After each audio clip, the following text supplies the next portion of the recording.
Some kind of radio show. This is Mike Malone, one of the co-hosts here, and we've got a very special guest on the air with us tonight. He's been, he's a well-known actor. He's been in such TV shows such as The Wonder Years and Life Goes On and stuff like that. But he's well known for probably Saved by the Bell, which he played the part of. He had a dual role in Saved by the Bell. He played Scud, which was like a bully type character, and then Slater's football buddy Ox. And it's my pleasure to introduce to you, ladies and gentlemen, welcome Troy Fromin. How you doing, Troy?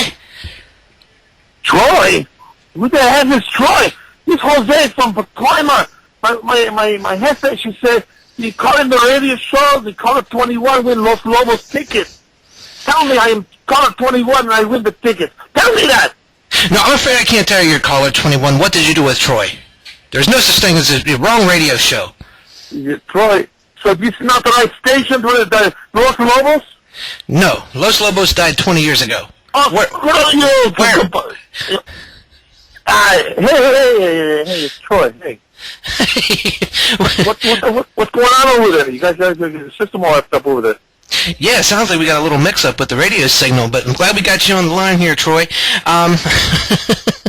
Jose is hopefully gone, and gone for good, and hopefully he finds those Los Lobos tickets, although they're not touring anymore. So, hey, I'm back! No, I'm not. Goodbye.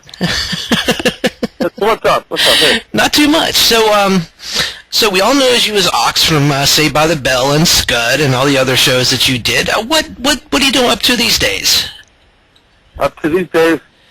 Well, I did take a 13-year break from acting to pay the bills. And I'll just leave in with this. I joined Facebook with no intention of ever acting again. It was a pipe dream. And then all these people from the woodwork, from the world, they say, hey, it's Ox. Hey, why aren't you acting again? You should act again. And they all sparked my interest in it, so, hey, I started acting again. Hey, well, that's very good. It's good to hear that you're going through that again, or acting again. I noticed you're quite the viral video maker. I love all your videos, especially the Drought Bucket Challenge and the new one you got out, the Lemonade Stand. Oh, thank you. I figured, at the beginning of the year, I got lucky. I got a national commercial for Jim Beam with Mila Kunis. And even though I look like a glorified extra throwing the bucket of the barrel of whiskey in the street for 2 seconds, I mean, I got back into SAG. I got a manager and an agent, and I made some good cash for a couple of months, and now it's over. But then through Facebook, I got some other people. I did a role for a little budget movie called Christ Rising, and I got another thing, a short subject. Coming up for something else that I'm going to do. And just to get some current footage on myself, so I'm doing these things for free. And I'm going to get a new reel on myself and try to get better parts, Oh, yeah. Well, I mean, actors are always constantly busy, and sometimes, for a while, it's, things do come, they come in spurts. You could get a lot of stuff all at once, and then you could go a while without getting anything. But, we're glad you're back on the radar, because, to be honest with you, to me, I was that age when Saved by the Bell came out. I was a huge fan, and I always thought your characters were funny, especially the Ox character. I laughed every time I heard you go, bye. that was always great. Funny. Yeah, it's kind of like your... That's something that I made up on the spot, and they just wrote it into the next ones. You know that? No, I did not know that. And I'm sure the listeners don't know. I truly invented that, and they liked it. Well, that's good. That's great. How did you get involved with that? Did you go to a casting call, or just they had a specific role you auditioned for it, or? Well, at the time, I had a manager and an agent, and I was really hot back then, doing one commercial or movie or a sitcom right after the other. It was a 2-year period. But I was really hot. If you look at my credits, that's all the action is right there. 91, 89, 90, 91. So my manager called me. He wanted to audition for this Saved by the Bell at Scud. I went in there and I got it, and that's a No Hope episode. No Hope at Dope. And then they called me a couple days later. We love you, but we want you to try as this other football player because we want you in the show, and we don't want that Scud character anymore. So I went in there, and then I got that, and then I was working week after week for 9 weeks straight. I did 9 episodes, basically. Mm-hmm. Okay, yeah, the No Hope with Dope was probably one of my favorite episodes, and for that time, even though it was like 25 years ago, it was pretty controversial with kids and drugs, Right. But again, it was one of my favorite episodes, and every time I see it, I can even catch it on YouTube every once in a while. While we're out here, I'll make a confession. Okay. I had no idea that those kids were screwing each other or doing drugs or anything. But at the time when I was filming that, well, what the hell? I'm always smoking pot. So I used to smoke. I was smoking dope then, and then I'd somehow get the script and anti-doing it for kids. And I'm like, in my mind, well, man, this is a conflict. What should I do? Yeah. So I smoke some more. That's very interesting to know. But I never went to the set high, ever. That's just a night festival. Yeah, well, that's not good to go to work high. I've done it once and never again. But my dad didn't like that. No, I'm sure he didn't. Well, getting back to the Saved by the Bell, you've seen the movie based on Dustin's book. What was your take on that? I know when we talked last week before the movie came out, we touched on it a little bit. Was there anything that looked familiar from watching the movie as compared to when you were on the set? The only thing that looked familiar to me, and really I felt like I was really there again, is when they were in the studio actually shooting with those three old cameras in the audience. I mean, that was exactly the way it was. Yeah. Otherwise, all the other crap I didn't know anything about. Nothing. So do you think, like there's more behind the scenes and what led on in the movie? I mean, because Dustin's book was pretty raw. Here's the thing. I heard nothing then, and now they say, Dustin, all these allegations he said, and then he said he made it up. So what's to believe, right? Right. Yeah. I mean, really, who's to say? But what would you say would be like your favorite moment on that set, like interaction with another cast member? What was it? I'll tell you right now, and this is my 4th interview about this, and nothing's going to change. It's the one where we were the drinking and driving episode, and we're in Octa's living room. Okay. So it's my house, my party, toga party. Right. And I pick up the lamp and I say, "Hey, everybody, let's trash this place." And Mario comes running up. "No, Wax, it's your house." Oh, yeah, never mind. That was my favorite pinpoint moment ever. Oh, that's crazy. That's crazy. Well, that's some really good stuff, and I'm glad you brought some of the things to light about what went on behind the scenes. Now, switching gears a little bit, going from Dustin Diamond to Dustin McNeil. Okay, now, to you fans out there of the show, any casual horror fan knows about Don Coscarelli's cult phenomenon, Phantasm. One thing, after I bought his book called Phantasm Exhumed, you can pick it up on Amazon.com. Thank you, Dustin, for the cheap... You're welcome, Dustin, for the cheap plug. I did not know that you actually had a role in the movie. And how did you get involved with Coscarelli in the franchise? I mean, again, was it like an audition, or did you happen to know them? Because I know how Don Coscarelli had the role specifically designed for people. Here's the story. You just stop talking. Here's the story. Okay. I was working on. One day I was reading the Hollywood Reporter because I was just starting acting and everything. I'm looking for anything to give me leads to any casting auditions, anything that would help me, right? And I saw, in production, still in development, Phantasm 2. Well, Phantasm is my favorite horror movie of all, ever since I was 14. I just worship that movie. Oh, yeah. So I wrote a letter to Don Coscarelli, said, "I will work for you for free." At the time, I was living at home, no rent. I had no money problems to worry about. So I wrote, and then they called me back, and they said, yeah, we need a craft service person. I'm like, "What the hell is craft service?" "Well, you make coffee and the snacks." And they said, yeah, I'll do it for free. And I went in there and met them, and they said, "Well, we'll give you $40 a day." And to me, well, that's just icing on the cake, because I just wanted to be there. Right. Back then, $40. Yeah, I was the worst craft service person in the world. I mean, I just disappointed people with second meals and everything. But I did as best as I could. And then one night we were filming out in a cemetery, and then Don says, "Okay, Troy, this is your chance." And he put me in that costume. He put me in the grave with the rubber pickaxe on an axe, and he said, "Just pick away." And that's how it happened. Wow. I'm sure a lot of the fans listening to the show had no idea that you were actually in a film that's like treasured by everybody. And like I said, I've been having nightmares since I was 7. That's how old I was when I saw it. I was in a movie treasured by everybody except Mr. Baldwin. He wasn't happy with that one. No, that's I'm sure that's his least favorite movie, and for obvious reasons. I mean, he did audition for it and didn't get hired, which, it was horrible. I mean, James LeGros did a good job in the movie. I wouldn't say it was one of my favorite sequels, but after reading the book, I loved what you said to him about your dismay about him being cast as Mike, about the scene in the first film where he was walking down the street and ran into the tall man. He was sucking on a lollipop. Right. And you had brought that up to him. And you know what? When I originally saw the second one, I thought it was like for some reason I thought it was a toothpick going into his mouth. And then I looked at it closer. It was a red lollipop. I said, "I'll be damned." He actually, did that as a courtesy, like a professional courtesy to Michael Baldwin. And he came up to me after Hunter. No, go ahead. Go ahead.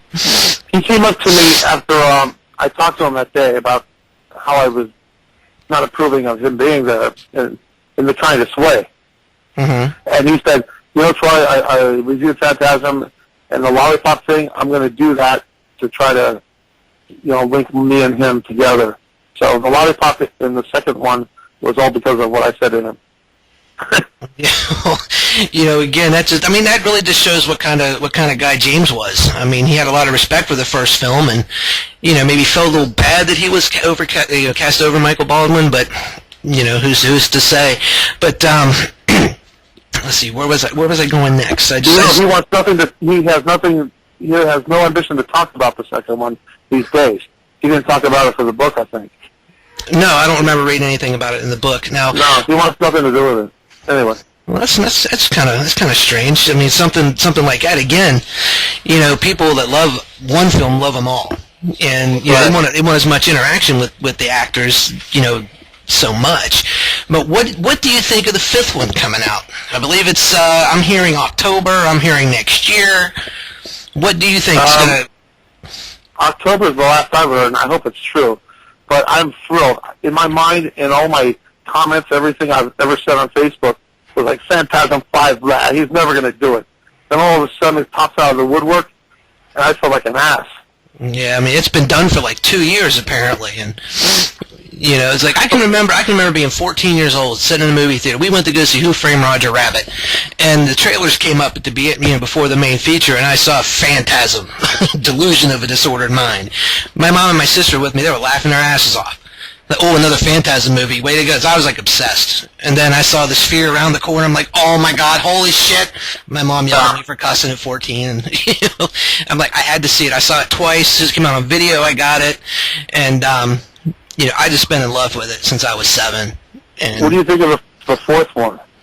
The fourth one, what I really loved about the fourth one is the way Mr. Coscarelli put lost footage from the first one in, how he integrated that somehow. Right. I mean, I could not, because I knew originally I heard that it was actually 3 hours worth of footage, trimmed down to an hour and a half. Right. A lot of storylines, a lot of side plots, and, were all cut out to make it what it is today. But seeing a lot of that old footage, I mean, I was like, wow. It was almost like, to me, it was almost like he filmed that for a reason other than to put it in the first one. Like, he's going to have some other kind of use for it. And to me, that's just cinematic genius, in my opinion. Yeah, but did the fourth one satisfy you at the end? I mean, did you feel like, I felt like that. Yeah, I felt like, they drove off like, none of that ever happened. Because, it's like, it's just the wind. Yeah. Like nothing, like nothing. But, I mean, it kind of...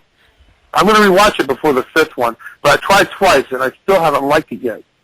Really? Yeah, like I said, the only thing I like is the lost footage, and I'm sure the fans listening out there now, they appreciated all that lost footage too. I actually have all 4 films on Laserdisc. That's just how retro I am. Wow. Yeah, and actually, Oblivion was sealed when I bought it. Paid $50 for it, but it was sealed. But I opened it up and, and watched it. But yeah, but. Yeah, I love hearing those fantastic. I could talk to you all night about that, Troy. But let's touch on what are you up to these days? What is Troy Fromin doing other than viral videos and back to movies and everything? He's back on the radar. Well, at the moment, I'm still working at my father's deli, Fromin's Deli in Santa Monica, and auditioning. But I'm telling you that I'm having no luck since December with Jim Beam. These one people tricked me into doing a hand modeling commercial. I thought I was going to be the star, and they go, why don't you go put makeup on me? And no. Just sit down. We're going to use your hand to pull Kleenex out of a box. And I'm all, dang. So give me, $150 for an hour. But that was the last thing I did. Yeah. Besides the free stuff I did. But, yeah. I'm sorry. What's next? I'm sorry? Next question. I'm drifting off. Oh, okay. So how are things? By the way, I'm very stoned right now. Are you very stoned? Yeah. Boy, I wish I was. I have nothing in this house at all. Is it legal over there? No, not legal in Ohio. Oh, well, we got these medical cards and just go in like a Walmart and come out with a happy bag. Oh, I'm moving to California. What do you say, Santa Monica again? What? Santa Monica again, you say? Yeah. That is great. That is great. So what brought you the idea of doing these viral videos, especially like how'd you get the idea for like Lemonade Stand? Because I thought that was probably your best one yet. Oh, okay. Thank you for mentioning that. What brought me to doing this is I was auditioning ever since December, and nothing was happening. So you know what? F this. Oh, you said I'm allowed to cuss, right? You're allowed to cuss. Oh, well, I said fiddlesticks this, and I said I'm going to make my own videos. So the first one, maybe it was the Phantasm. Did you see the Phantasm book one? Yes, I did. That was good too. So every one I do, I plan on, and it's usually one take, and I think Lemonade Stand was my favorite, and the bucket, my special bucket challenge too. Yeah, I like the bucket challenge. I know you guys got a drought out there, so I understand all the little buckets. I got nominated twice, and I haven't done it yet. So because I was watching everybody on TV, like throwing all this water away and ice water away, and then I'm like, you know what? I'm going to do something just to make fun of them, and that's what I did. Yeah, well, that's again. I love that one too. I mean, you always seem to find a way to crack people up, yeah, especially getting back to the Lemonade Stand. So that's your newest one. That's if anyone hasn't seen it, Troy Fromin has his own YouTube channel. You're welcome. Even on his Facebook page, videos like crazy. Like even the movies and TV shows he's done, everything like that is on his page, and. Yeah, check it out. You will not be disappointed. So, is there anything that you would like to talk about, Troy? And I've been babbling for the last 20 minutes. Is there anything? The table's yours. Well, I would like to invite everybody to please subscribe to my YouTube channel. I have a lot of more fun videos coming up, and I'd like everybody to check them out. And please share them. I really would like to go viral and just, I'll be pompous for a second. I want to get known and be someone that everybody knows again and be funny. I like to entertain, But when I get all these, 98 likes only, and I go back and I see 100,000 or a million likes for something that's so stupid compared to mine, I get pissed off. So please, everybody, help me go viral. Yeah, help Troy go viral, ladies and gentlemen. Well, that's about, we're going to go ahead and wrap this up. I want to thank Troy Fromin, lovable ox from Saved by the Bell, for being on the show today. And we will see you next time. We'll be back after these short messages. Thanks, everybody. Bye.